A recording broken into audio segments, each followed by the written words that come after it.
Dries Van Noten has found the perfect inspiration for his new collection. It's the grand passion between the Italian eccentric Marchesa Casati and the Italian poet Gabriele D'Annunzio. The richness, the decadence, the exotica of their lifestyle and their wardrobes are catnip for Dries. He believes we need more extremes in fashion. And as long as extremes look like this, I'm happy to agree with him. Kind of a grand love story, is it? It's not only a love story, it's also the stimulation, like two people pushing each other. The Gabriele D'Annunzio and the Marchesa Casati were not only lovers, but they were also kind of, the D'Annunzio wanted to make of his life like a beauty of decadence. And I loved that feeling that he really wanted to push things in the same way that also she wanted to push things forward. And she wanted to find new things, she wanted to surprise, she wanted to reinvent herself as a living work of art. And that for me is like such an interesting take now on, especially because I think we can use a little bit of that in this world for the moment. Why do you think things are too safe now? You like this element of taking risks, of danger? I think danger is maybe a lot to say, but there is the surprise, there is there is so much of everything, but there is not so much which stands out, I think. And not that I want to stand out with this collection, I don't have the pretension to say that, but for me it's just a play. I want also to push myself, I want to push also my team to go further and to say, okay, let's try. Can you explain, can you show us how this kind of comes through in the collection then? So you have really like the little tuxedo jacket done in the mohair, the traditional wool with mohair with the silk lapels, all covered buttons. With the piqué waistcoat, the shirt with then the crests done in bullion. But then we present it on loose pants made in fake fur in leopard skin. So really the Marchesa walking around with her leopards on the diamond leashes.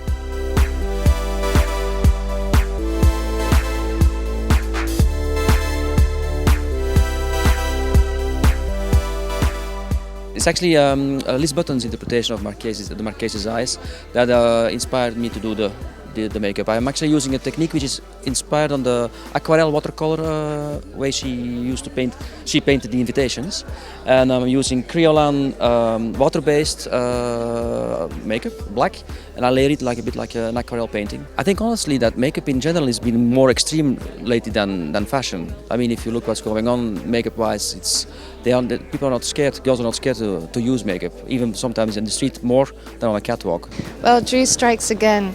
Beautiful fabrics, embroidery, colors, but just an overall wardrobe that you're dying to have. Every single piece just brought the whole story together.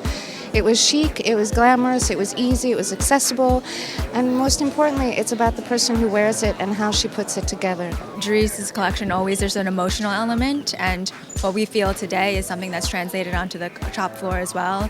Of course, at the show, when it's all put together, it's absolutely standout, but individually the pieces on their own are also beautiful and special. Because your men's collection, you staged it at the Opera Garnier in the Paris Opera House, and it really was one of those things you do every now and again that blows people's minds. Did you feel a pressure to come up with something that was as overwhelming as that experience was? Did you feel this collection needed to be pushed? I don't want to challenge myself too much. I think I have put already enough pressure on my shoulders every season with every collection. But for me, okay, the men's was the men's, and it's really a different subject. Also knowing that we could show it there, it was a one-off. This won't happen again, I think. But then here we were working already so strongly on the women's. You see, of course, influences. You see some of the red velvets. You see the embroideries. You see the badges coming back here and there. But for me, those are really two different collections. I don't like to mix too much the men's and the women's. And do you feel that this is a good moment? I mean, you said you feel there's a need to be extreme, but do you feel that this is a good moment actually where designers are being extreme? That we are seeing collections that are definitely more fearless than we've seen in the past. There is changing for the moment so much in fashion, and everybody puts so much question marks behind the way fashion is presented, the way fashion is made, the whole system. And I think a moment of change is always good, because there are going to be different answers and there are going to be different solutions, and that I think is really exciting. And I think there are going to be far more individual things, because now everybody tried to do the same thing, and I think now everybody's going to try to find their own system, their own way to presenting, their own way to make collections, and I think that's fun. And that do you can feel make the whole thing only more interesting. Explosive. We started to sell this collection now 4 weeks ago.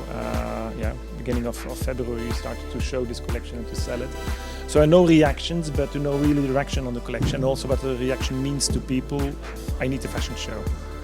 And in that way, I also talk already like, for me, a fashion show is like the end point of a collection before I can start the next one, because I need the reverb of the reactions of the collection to start really well the next one. So for me, doing like how to say that, consumer fashion show.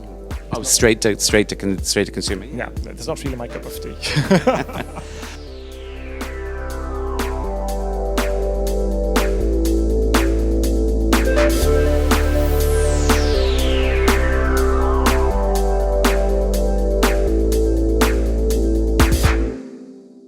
Hi, I'm Tim Blanks. I'm editor-at-large for Business of Fashion. If you want to see more of my take on fashion, just press this button down here and see what happens.